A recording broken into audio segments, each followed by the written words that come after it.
For today's video, ipapakita ko sa inyo kung paano namin sinelebrate ang birthday ng isa sa mga OG na mga katipuneros. Char.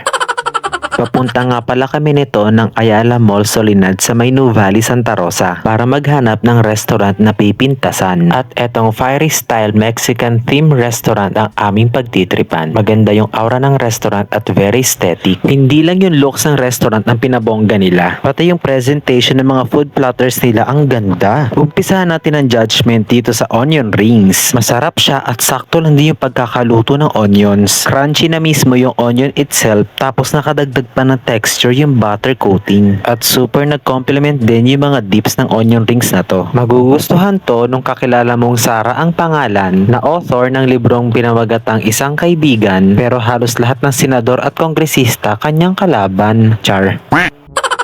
Isunod natin tong platter na may back ribs, pork at chicken. Unahin natin itong back ribs. Sa lahat ng ulam nila dito, ito yung the best. Lasang-lasa mo yung smoky flavor at sobrang lambot din ng karne. Perfecto doon sa kapitbahay mo na mukhang mayaman nung umuwi ng probinsya, pero nung pagbalik niya sa Maynila, ang ATM niya pala ay nakasangla.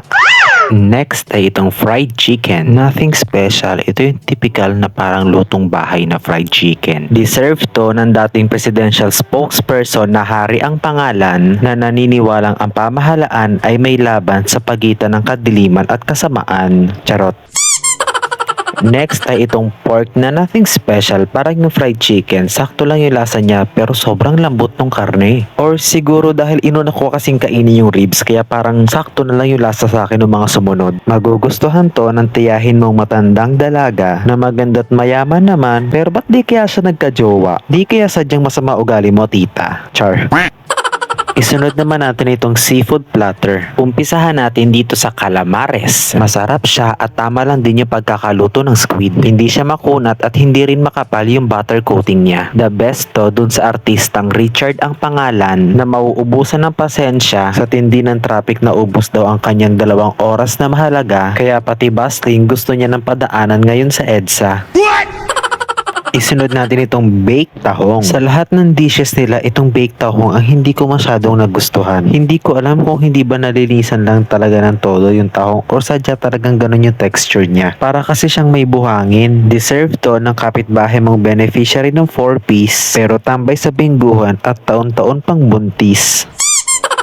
Next ay itong shrimp in salsa sauce. Ito yung surprisingly bagay pala yung salsa sauce sa shrimp, yun nga lang medyo overcooked. Magugustuhan to nung friend mong nagdadrive ng mamahaling sasakyan, pero ang lisensya ifinixer naman. And lastly sa ating mga ulam ay itong fish. Hindi ko lang sure kung anong klaseng isda yan, pero ang sarap ng sauce niyan. Meron siyang green na something sa ibabaw. I'm not sure kung avocado yun. Tapos citrusy yung flavor ng sauce, na malaking tulong para makabawas ng umay dun sa isda. Bagay to dun sa kakilala mong ang yaman sa Facebook, pero scammer sa personal.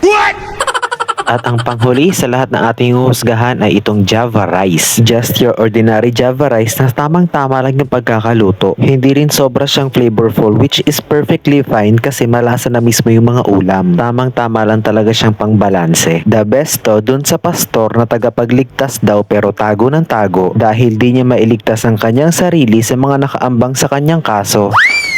Maraming salamat guys sa inyong suporta at panonood ng aking mga videos. Kayo ang inspirasyon ko para patuloy na manghusga ng mga restaurant sa labas, kahit nang ipinangbabayad ko dito ay galing sa mga utang na itinakas. Charot.